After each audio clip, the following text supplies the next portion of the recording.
Hello, Ben here, and welcome to Benjy's Cafe Podcast. Hope you're all super duper. My guest this week is the actor Joe Evans. On stage, Joe most recently played Phil Spector in Tina, the Tina Turner musical at the Aldwych Theatre, London. His other musical credits include Les Miserables at the Queen's Theatre and the original UK tour cast of Dirty Dancing. At the National Theatre, Joe appeared in Rutherford Son with Roger Allam, as Fred in Romantics Anonymous at the Globe, and Wild Honey at the Hampstead Theatre, directed by the late Howard Davies. On TV, he has appeared in ITV's Coronation Street, the BAFTA award-winning Black Mirror, and plays Constable Rowling in the drama Gandhi, directed by Hansal Mehta, to be released later this year. In this episode, Joe discusses his time at the National, balancing family life with a demanding acting career, and the resilience and adaptability needed in acting, and the little moments in life that bring joy and happiness.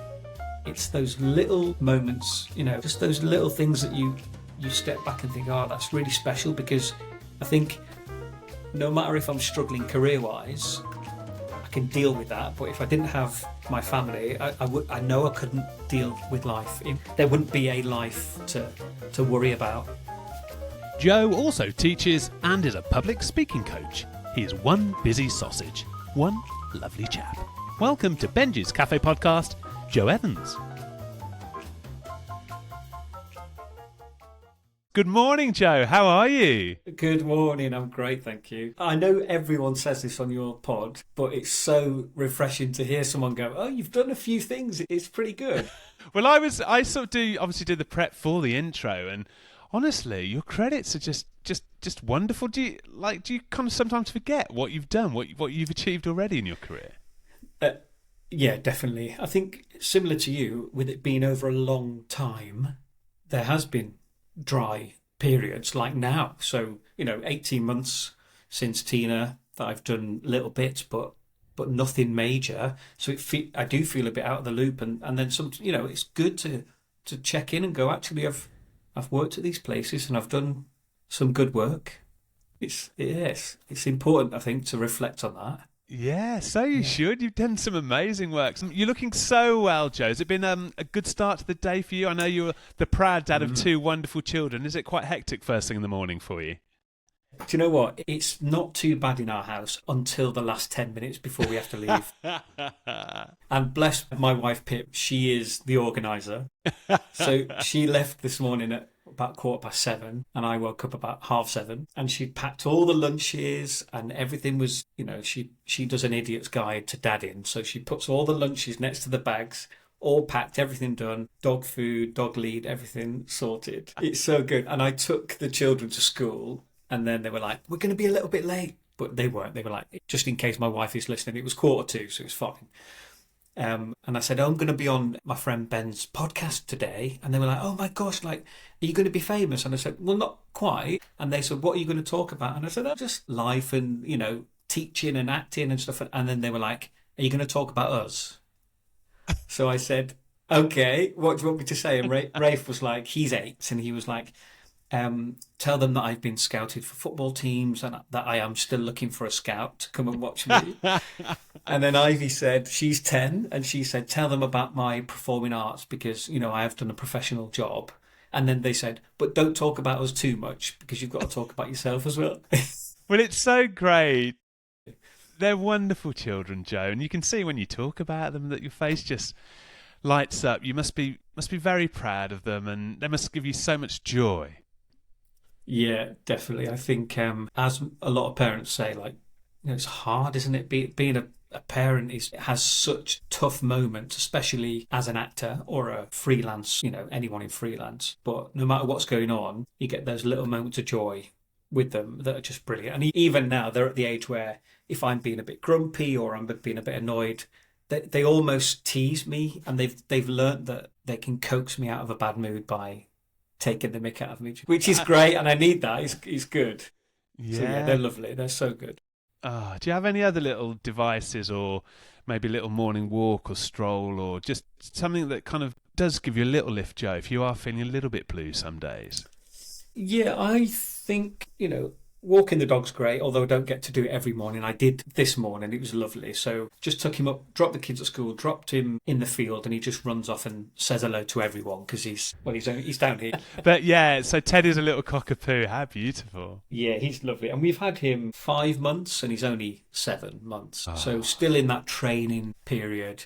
But he's great. And again, grumpy dad, like he annoys me so much when I'm, getting in the way and stuff. But, I secretly do love him. He just pricked up his ears then.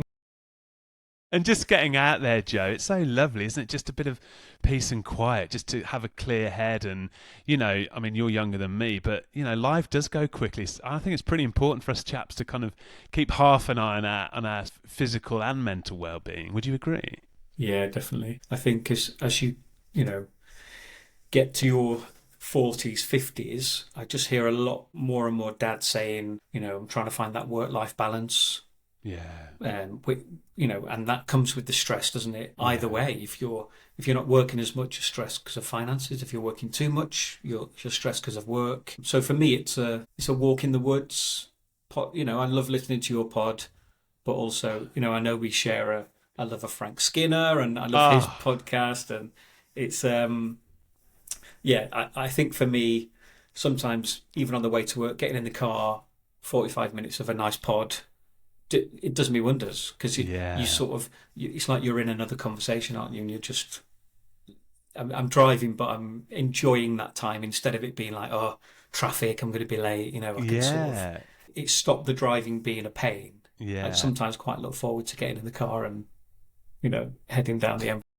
Well, it's just a nice build-up, isn't it, to actually what's in the diary, that you can enjoy something, you can absorb, you can learn something as well. But Frank Skinner's brilliant. I had Frank on my morning walk this morning. I was up with at Dawn's crack, bless Dawn, love her to bits. But yeah, I was out with my headphones on, looking like a very tall, elongated Tony Blackburn, I guess, giving it my morning walk with Frank Skinner on. But such a lovely start to the day. I saw him at the first night of I was at Paul Hendy's press night for Paul Hendy's play with Rita, The Last Laugh, which was brilliant. Got to give that a mention. I think it's in New York at the moment, heading off on a UK tour after it's done a stint in Tann. But he was there, Joe, and it's one of those where it's like, now I am alcohol free. I've got this like fearlessness where I so would have said, so lovely to meet you. I'm a huge fan of you and I love the pod. But it was one of those where he was with I think he was with like Chris Biggins or somebody. It's very, very showbiz, right up my street, Jay, as you know. But yeah, it was just not quite the right moment to approach him. But he's great, isn't he? Yeah, so good. It's really interesting with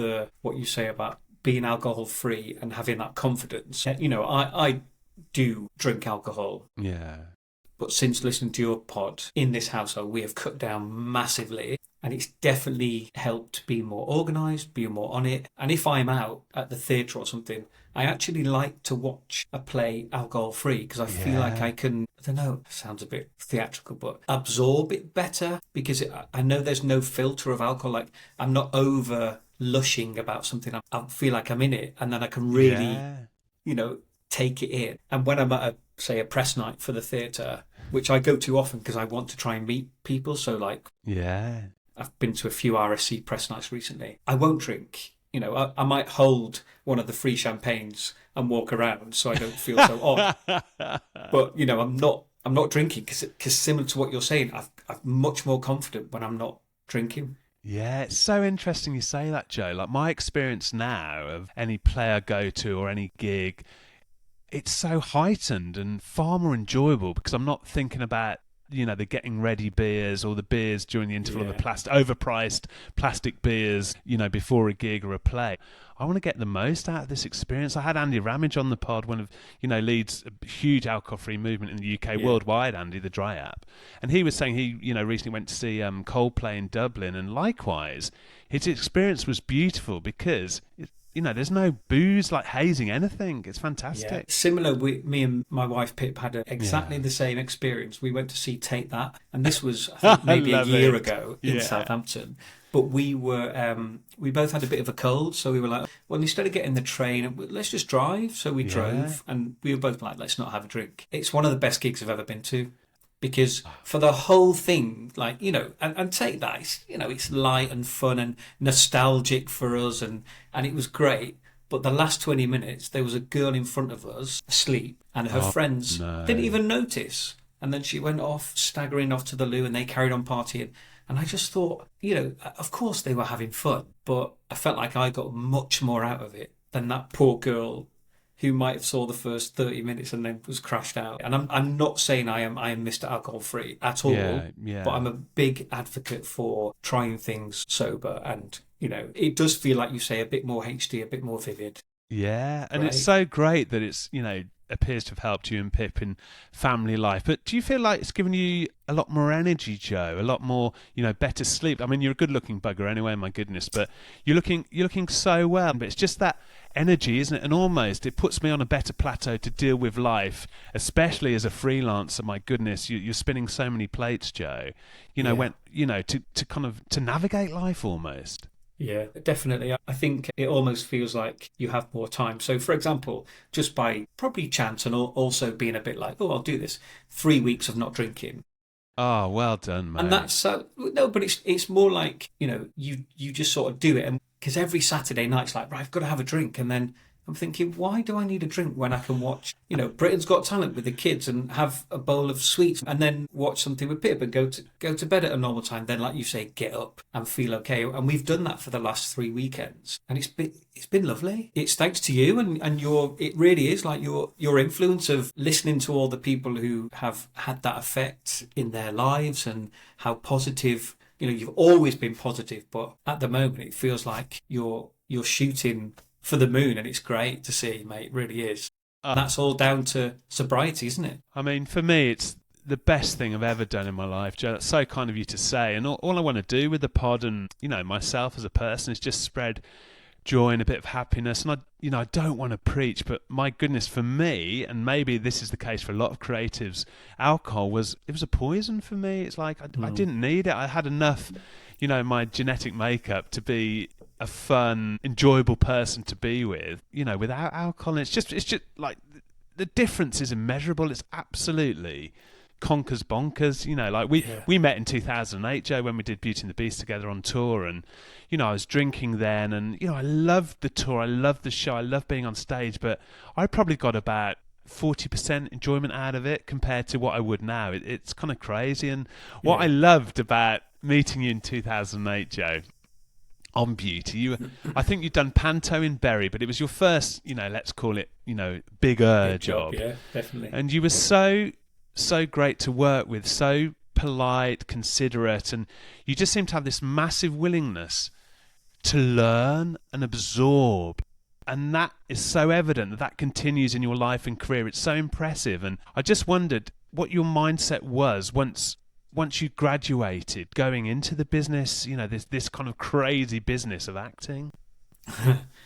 Yeah, so after finishing, I did a 3-year at Mount View, and it was great because it took me a few years to get into drama school. So I was 21 when I went, which I think was actually brilliant. Yeah, I needed that. I needed to get all the messing about out of me, and so I could focus. Do you know what I mean? Yeah. In my second year, I had a bit of a tough year and I wasn't engaging with the course and the sort of certain teachers. I wasn't connecting, and I got 30% in one of the terms, and I had to have a meeting with the heads of year, and they were like, if this carries on, you're out. And that for me was like, I really had to have a word with myself, be like, what am I doing here? So I picked myself up. It was struggled through the rest of that year because I had that label of being like with this certain director. It was just like, you're not doing the right thing. We just clashed, and that's how it was. I happened to see him actually, and it had been 10 odd years, and I said, can I just apologise for however I was? And he said, yeah, okay, you were young and this happened and that happened, and we chatted, and it was great actually, and he was sort of like, fine. Yeah. But in my third year, end of second year, I started to pick myself up and was like, right, I've got to do this. And I came out with a first. So I know that, with the support, maybe he was giving me a good lesson. That director. Maybe he was the one to say, this is a tough business. You've got talent, but you're not using it properly. Yeah, I think that's so commendable, Joe, that you took all that on board and realised that, this is, if I'm going to get through this course and give myself a chance in this business, I'm going to have to address this. And the training was brilliant. The teachers were brilliant. I had a lovely time at drama school. And then I was like, right, I'm going to come out and I'm going to work at the Don Mar. I'm going to do Chekhov. And then I got a panto at Bury St Edmunds playing buttons. Hey, what a good buttons though, my goodness. But you know what? I loved it. And Yeah. I was very much like, I'm an actor, I can do. But going out to hundreds of kids at like 10 a.m., which you know very well, it was a joy. Yeah. I would say to any young person, if you're building a career, take the job, because you just don't know, do you? And I love the way that, you went into panto, embraced it, and, on to the next, because you do. And I think you're right. I learned comic timing. I learned that you've got to work hard because it's 2 a day. You've got to look after yourself. All those things that, I think young people should say yes to everything work-wise that they can. Yeah. I've had mates work at, really big established theatres and not enjoyed it at all. And then, pub theatre, loved it. And you think you just, you just don't know what you're going to get. Yeah. I want to learn. That's why I want to keep working. I feel like a bit stuck at the moment because I'm out of work, and I feel a bit rusty because I'm not doing it. And I think that's part of the job, isn't it? I'm teaching a lot. So I probably teach 40 hours of acting a week, but I'm not doing it. You've got a great weight and body of work behind you, Joe. Do you find that helping actors help you during these periods where, it might be quiet on the audition and self-tape front? Does that help you? Do you get a lot from these people? Yeah, definitely. Yeah.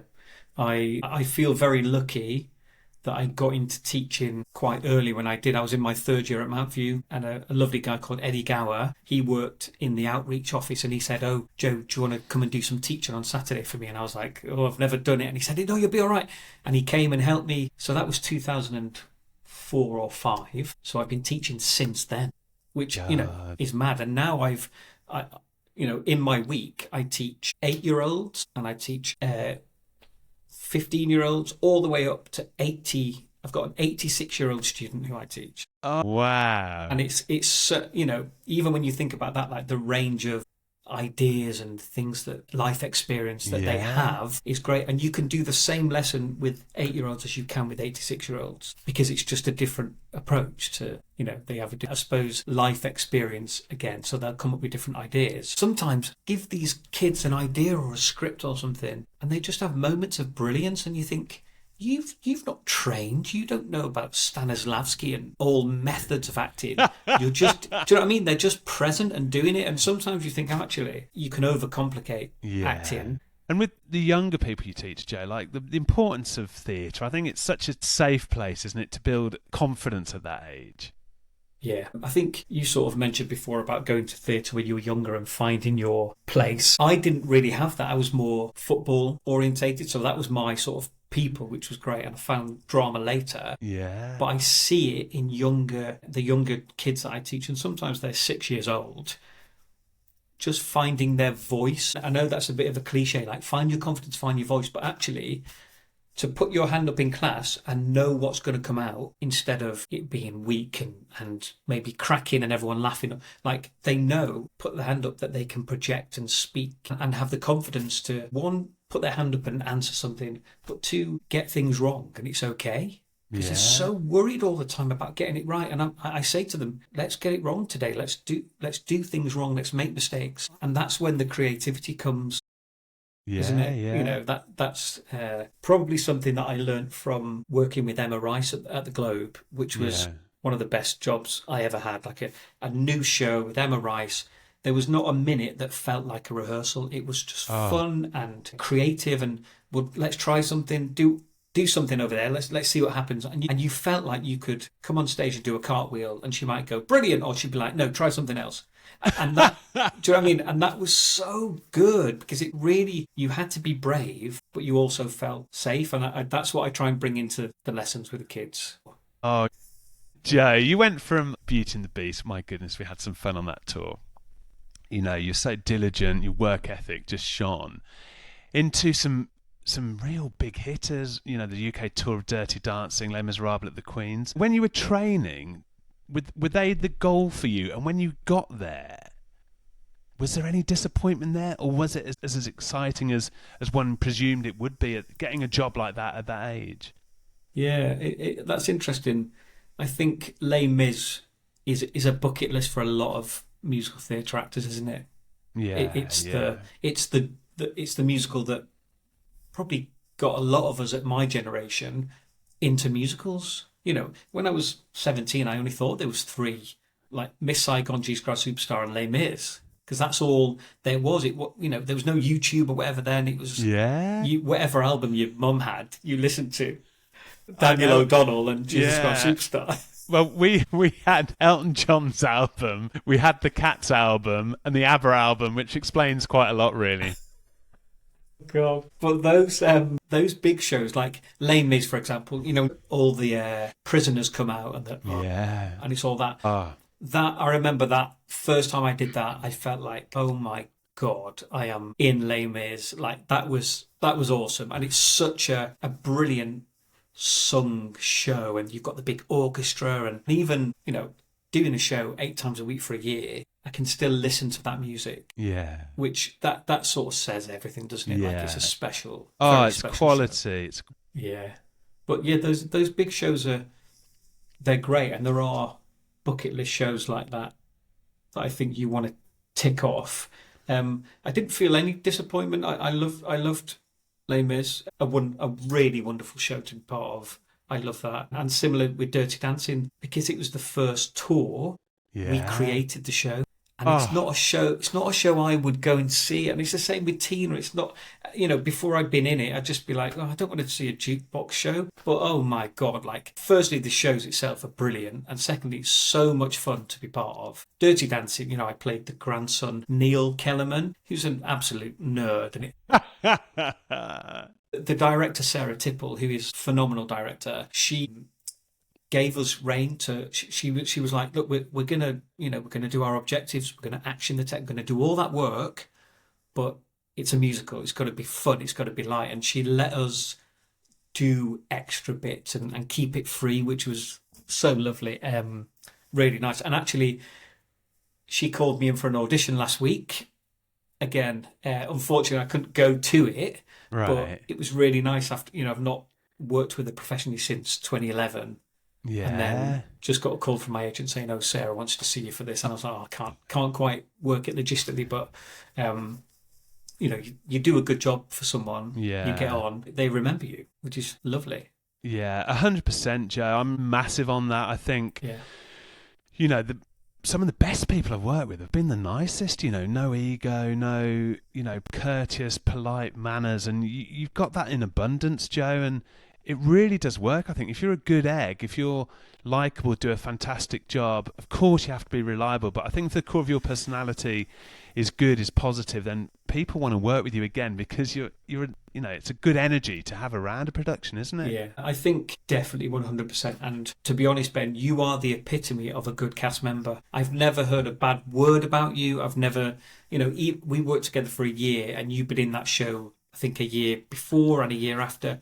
And there wasn't one day when I felt thought, about 6 years, I think, Joe. Yeah. You never called it in. You never, we were doing Beauty and the Beast. It wasn't Hamlet. But every show, I remember, sit in the wings and watch you, and you'd give it everything. And I even remember the first day of rehearsal, you'd been in the show for a year, so I was coming in. And when you said hello, it was very present and very, welcoming. And I remember thinking, he can't be that nice. He's been in the show. He's the lead part. He doesn't need to be talking to me. I'm a corkscrew and a cover beast. But it was sincere, and I've spoke to loads of actors and said, Ben Harlow, he's doing really well, and they're so pleased for you. And it's sincere because you're a great person, great company member, and it's brilliant. Oh, mate, it's lovely, mate. It's not often on the pod I get a bit emotional. Usually it's when I talk about my sobriety, but that's so kind of you. Thank you. It's really kind because with the pod and with everything, I just want to make people feel good. And sometimes, it's just lovely, isn't it, to have a little sort of pat on the back and a little reminder of why I live my life the way I want to live it. Beep, bap, bap, boo. I'm gonna have to come off this and find my mum's LP again and listen to Memory from Cats.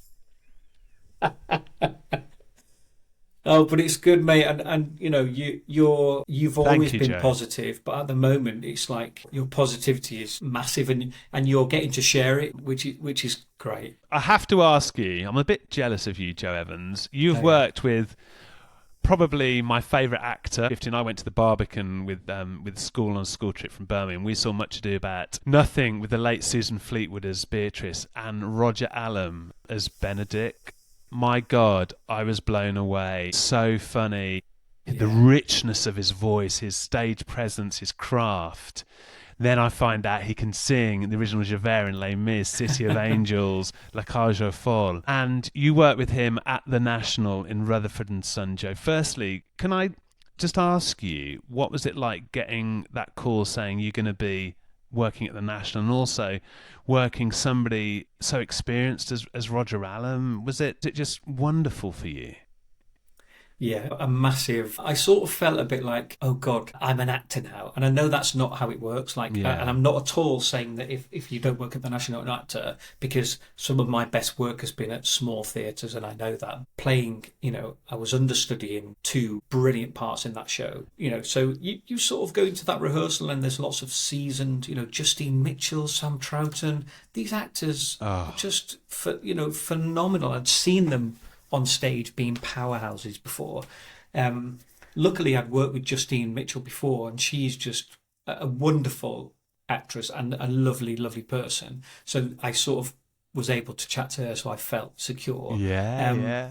Rogers, for him, it's another job.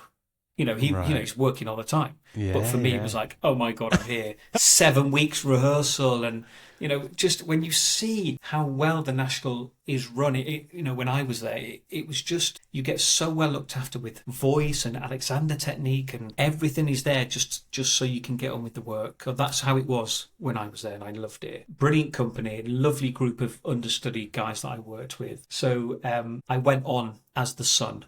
And the son, who was played by Sam Troughton, brilliant guy, he actually gave me a call one night and said, "Look, I'm struggling tonight. There's a likelihood that I might be off tomorrow. So just so you can have a little look." And I thought, Yeah, yeah.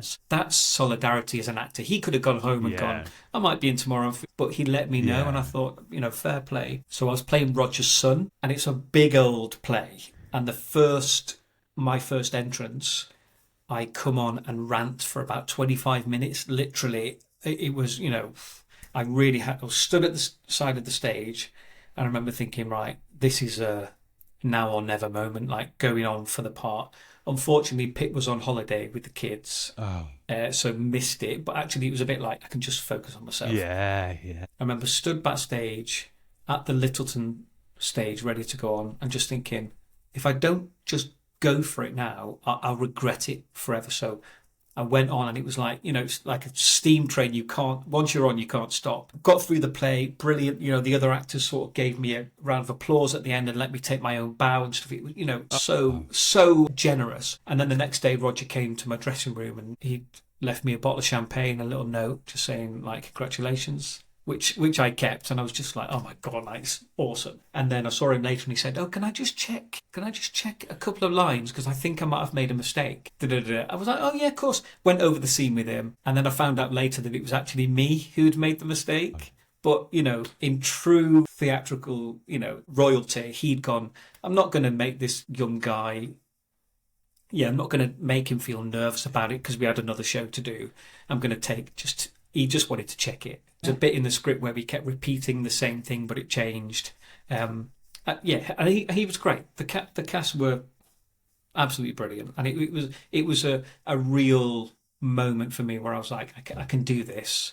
If I can go on and do that part, you know, I can do this business. I'm working with Howard Davies as well at the Hampstead Theatre in Wild Honey, another theatrical great. Did you learn so much from him as well? And literally, I think that was his last directing position, wasn't it, before he Yeah, sadly passed away? yeah, it was another job with Justine Mitchell. It was really quite a sad.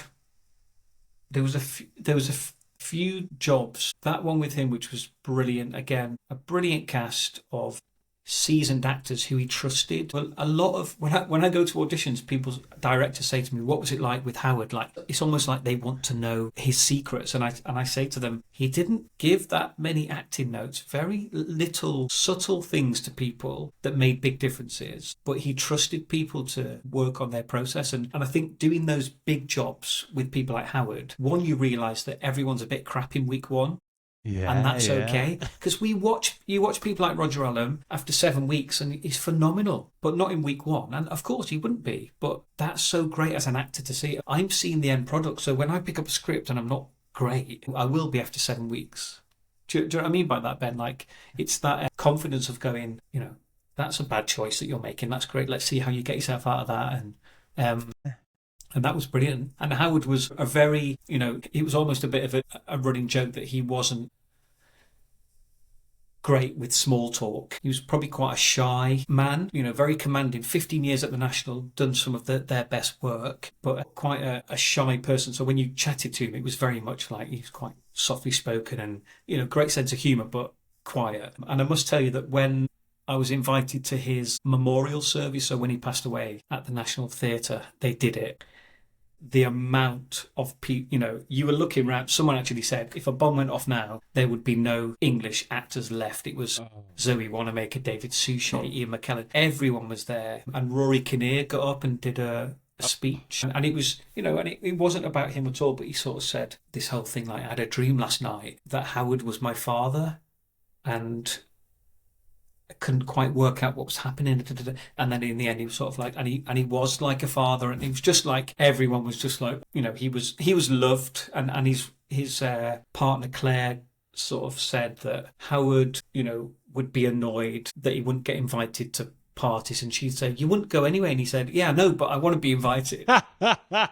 And it was and it was full of stories and things like that. Yeah. So, I felt very honoured to be in that room. I actually saw Rory Kinnear on the Tube about 3 months after, and he was sat opposite me. And he just looked like, this was, I think, before Bond, maybe, so he wasn't right as a megastar. And I was so desperate just to say, what you said about Howard was great. But I had that moment of, I just can't, it just didn't feel like, he might have been a bit like, oh, but yeah, what a pleasure to be part of that, in that room with, all those famous actors. It was brilliant.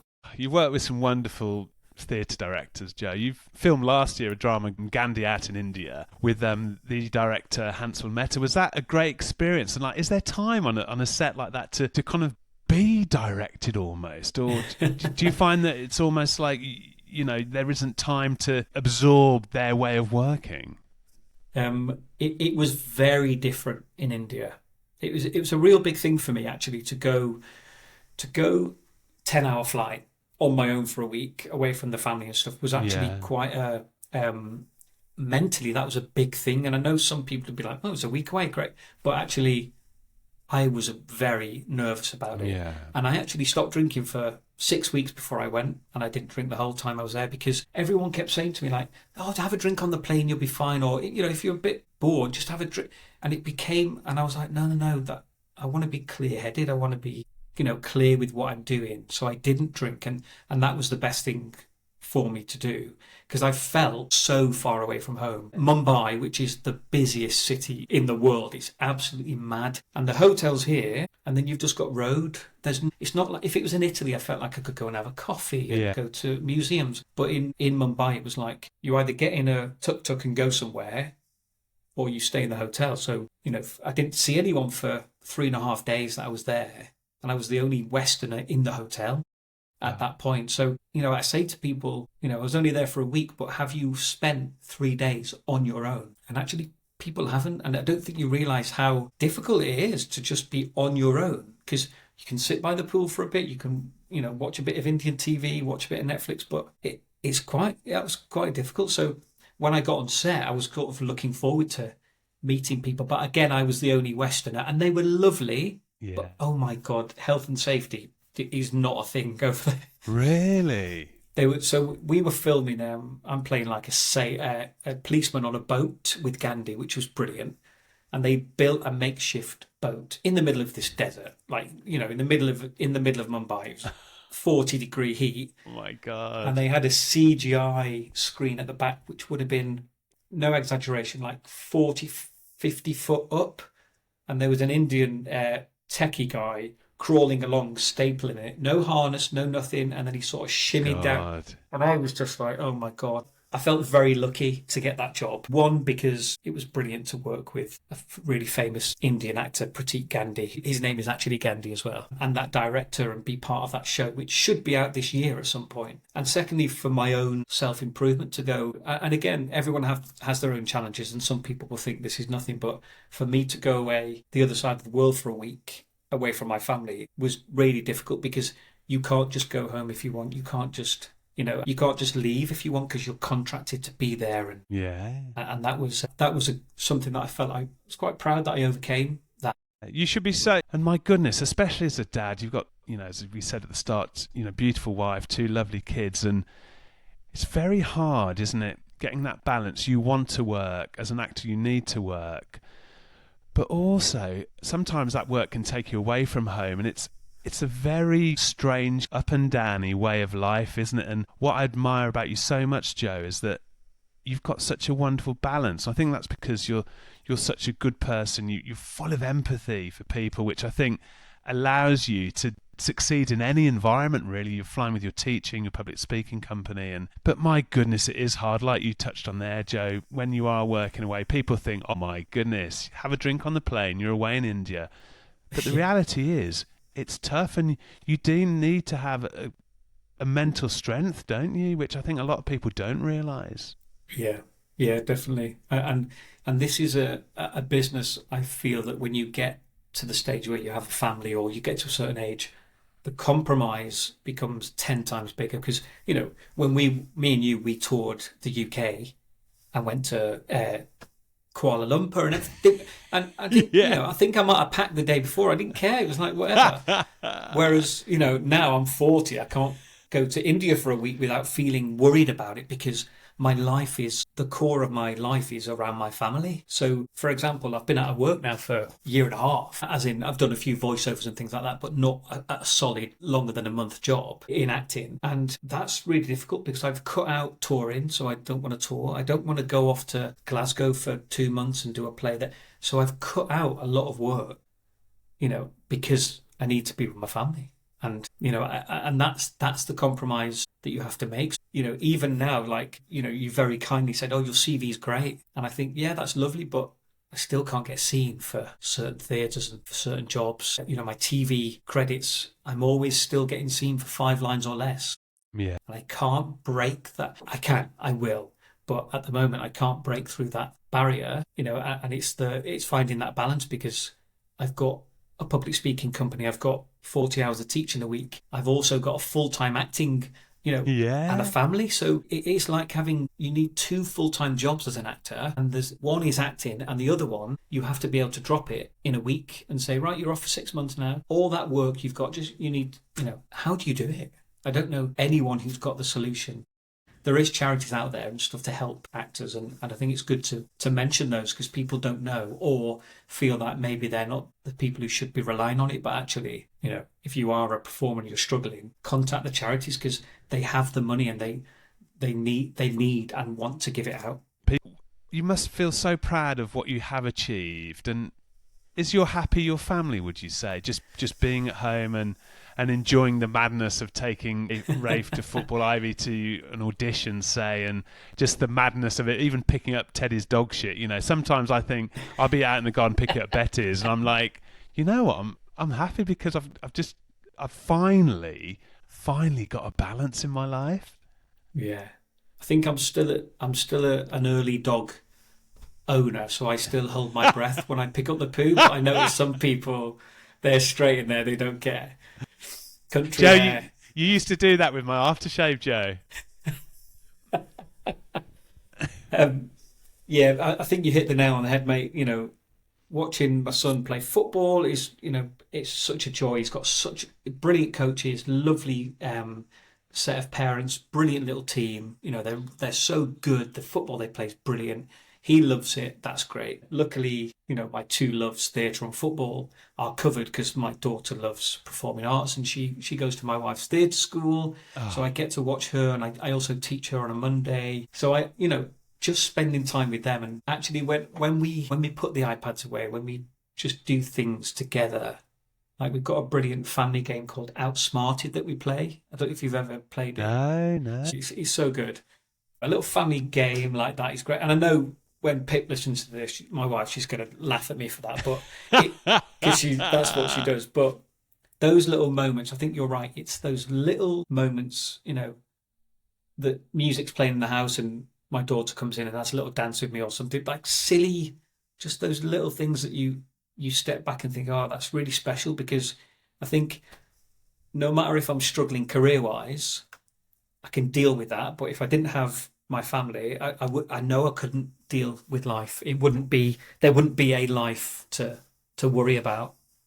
Do you know what I mean? I think I'm glad you've said that, because I'm going to try and just make sure I'm a bit more present with them this week, if I can.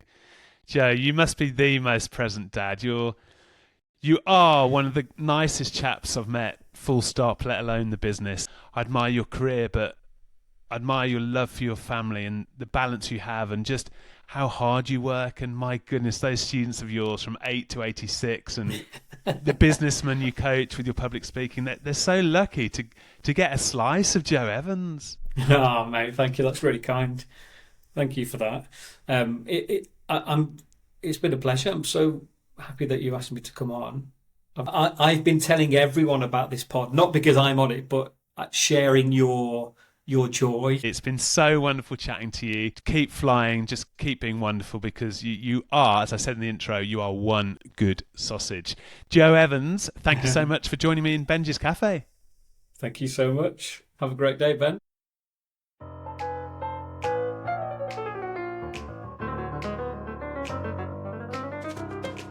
Thanks for listening to the fantastic Joe Evans. Don't forget, a fresh new episode of Benjy's Cafe podcast drops every Tuesday. Just find us wherever you get your podcasts. Give us a follow so every episode gets sent straight to your phone. Tell your friends, tell your family, and if you can, please leave a review. Joining me next week in Benjy's Cafe is the actor James Mackenzie, also known as children's TV legend Raven. I'll get the kettle on. Have a great day.